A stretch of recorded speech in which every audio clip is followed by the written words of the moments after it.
اور حدیث میں آتا ہے کہ رسول کریم صلی اللہ علیہ وسلم جب ہجرت کر کے مکہ مکرمہ سے مدینہ منورہ تشریف لائے ہیں تو وہاں یہ دیکھا کہ اہل مدینہ میں سے جو یہودی ہیں وہ 10 محرم کو روزہ رکھتے ہیں. ان سے جب پوچھا گیا کہ آپ لوگ 10 محرم کو روزہ کیوں رکھتے ہیں تو انہوں نے جواب میں یہ کہا کہ ہم اس لیے رکھتے ہیں کہ یہ وہ دن ہے جس میں اللہ تبارک و تعالیٰ نے بنی اسرائیل کو اور حضرت موسیٰ علیہ السلام کو فرعون سے نجات عطا فرمائی تھی. مشہور واقعہ ہر مسلمان کو معلوم ہے کہ فرعون کا لشکر حضرت موسیٰ علیہ السلام کے تعاقب میں روانہ ہوا تھا. آگے آ کر سمندر آ گیا تو نبی کریم حضرت موسیٰ علیہ السلام اور ان کے ساتھی آگے تھے اور فرعون کا لشکر پیچھے تھا. آگے سمندر حائل ہو گیا. تو قرآن کریم میں ہے کہ جو حضرت موسیٰ علیہ السلام کے ساتھ بنی اسرائیل کے لوگ تھے انہوں نے کہا کہ انا لمدرکون، ہم تو دھر لیے گئے، اب یعنی اب آگے ہمارے پاس کوئی راستہ نہیں ہے. آگے سمندر ہے اور پیچھے فرعون کا لشکر آ رہا ہے تو اب ہمارے بچنے کا کوئی راستہ نہیں. تو حضرت موسیٰ علیہ السلام نے فرمایا کلا، ہرگز نہیں، ان معی ربی سیہدین، یاد رکھو میرے ساتھ میرا پروردگار ہے جو میرے لیے راستہ نکالے گا. چنانچہ اللہ تبارک و تعالیٰ نے حضرت موسیٰ علیہ السلام کو حکم دیا کہ اپنے عصا کو اس سمندر پر ماریے. تو سمندر پر جب مارا تو 12 راستے سمندر کے اندر ہو گئے.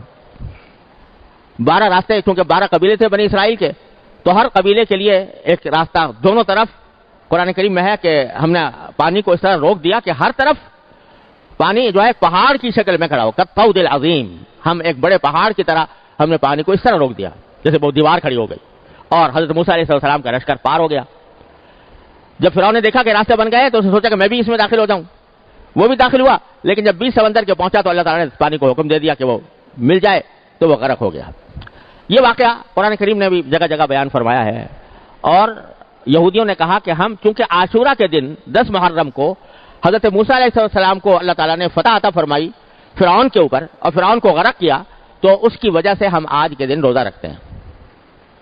نبی کریم صلی اللہ علیہ وسلم نے سنا تو آپ نے فرمایا کہ موسیٰ علیہ السلام کے زیادہ قریب تو ہم لوگ ہیں. ان لوگوں نے تو موسیٰ علیہ السلام کی تعلیمات کو چھوڑ دیا یہودیوں نے، لیکن ہم نے زندہ کیا ہے موسیٰ علیہ السلام کی تعلیمات کو، لہذا ہم اس بات کے زیادہ حقدار ہیں کہ اس میں روزہ رکھیں. چنانچہ نبی کریم صلی اللہ علیہ وسلم نے خود بھی روزہ رکھا، صحابہ کرام کو بھی تلقین فرمائی اور پھر یہ فضیلت بھی بیان فرمائی کہ عاشورہ کے دن روزہ رکھنے کے نتیجے میں مجھے اللہ تعالیٰ کی رحمت سے امید ہے کہ 1 سال پہلے کے گناہ معاف ہو جائیں گے. یہ حضور اقدس صلی اللہ علیہ وسلم. پھر ہوا یہ کہ اللہ تبارک و تعالیٰ نے بعد میں عاشورہ کا روزہ فرض کر دیا. اس وقت تک رمضان کے روزے فرض نہیں ہوئے تھے تو اللہ تبارک و تعالیٰ نے عاشورہ کا روزہ فرض کر دیا مسلمانوں کے ذمہ. چنانچہ رمضان کی فرضیت سے پہلے سارے مسلمان ایک فریضے کے طور پر عاشورہ کے دن روزہ رکھا کرتے تھے. بعد میں جب رمضان کے روزے فرض کیے گئے تو اس وقت عاشورہ کی روزے کی فرضیت منسوخ ہو گئی. اب وہ فرض نہیں رہا، البتہ اس کی فضیلت آپ نے بیان فرمائی کہ روزہ رکھے تو بڑا ثواب ہے، نہ رکھے تو کوئی گناہ نہیں، لیکن رکھنے میں بڑا ثواب ہے، مستحب ہو گیا. چنانچہ حدیث میں آتا ہے کہ جب رمضان کو اللہ تعالیٰ نے فرض کر دیا تو اس کے بعد عاشورہ کا روزہ مستحب قرار دے دیا گیا. جس کا دل چاہتا تھا رکھتا تھا اور جس کا دل چاہتا تھا نہیں رکھتا تھا. تو اس طرح اس روزے کی فضیلت اب بھی برقرار ہے، باوجود کہ فرض نہیں ہے لیکن فضیلت اب بھی برقرار ہے. البتہ رسول کریم صلی اللہ علیہ وسلم نے اس میں تھوڑی سی یہ ترمیم فرمائی کہ یہ فرمایا کہ عاشورہ کا روزہ اگر رکھو تو اس کے ساتھ ایک روزہ اور ملا لو. چاہے تو 9 تاریخ کا روزہ ملا لو، 9 اور 10 ملا کر رکھو، چاہے 11 تاریخ کا ملا لو، 10 اور 11 ملا کر رکھو، یہ زیادہ بہتر ہے. کیوں؟ وجہ اس کی یہ بیان فرمائی گئی کہ یہودی جو ہیں وہ عاشورہ کے دن روزہ رکھتے ہیں. اگر مسلمان بھی صرف عاشورہ کے دن روزہ رکھیں گے تو یہودیوں کے ساتھ مشابہت پیدا ہو جائے گی. اس مشابہت سے بچنے کے لیے یہ تلقین فرمائی کہ یا 9 کو بھی ساتھ ملاؤ یا 11 کو بھی ساتھ ملاؤ، دونوں کو ملا کر رکھو.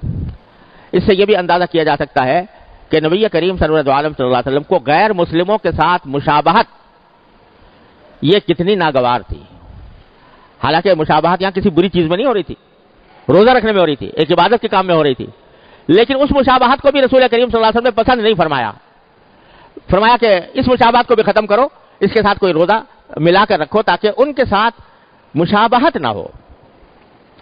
اس سے آپ ذرا اندازہ لگائیے کہ جب نیک کام میں عبادت میں بھی ان کے ساتھ مشابہت کو ناپسند کیا گیا تو جو ایسے کام ہیں جو جن کا کوئی تعلق نیکی اور عبادت سے نہیں ہے، اس میں اگر کوئی مشابہت اختیار کرے تو کتنا برا ہوگا۔ افسوس ہے کہ آج ہم لوگوں نے دین کے اس اہم حکم کو بڑا فراموش کیا ہوا ہے۔ اپنے لباس میں، اپنے پوشاک میں، اپنی چال ڈھال میں، اپنے طریقہ کار میں ہم لوگوں نے غیر مسلموں کی شباہت اختیار کرنی شروع کر دی۔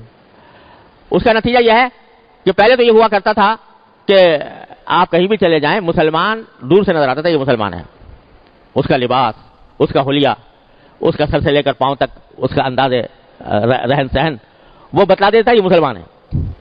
آج کیونکہ مسلمانوں نے غیر مسلموں کی روش اختیار کر لی، ان کا جیسا لباس پہننا شروع کر دیا، ان جیسا طریقہ اختیار کرنا شروع کر دیا، اپنے چہرے ان کے مطابق بنا لیے، تو اس کا نتیجہ یہ ہے کہ پہچاننا مشکل ہوتا ہے کہ یہ مسلمان ہے یا غیر مسلم ہے۔ خاص طور سے ایسے علاقوں میں جہاں جو اللہ بچائے جو دین کے پابند لوگ نہیں ہیں، وہاں علاقوں میں جائیں، مجلسوں میں جائیں، کانفرنسوں میں جائیں، پتہ لگانا مشکل ہے یہ مسلمان ہے یا غیر مسلم ہے۔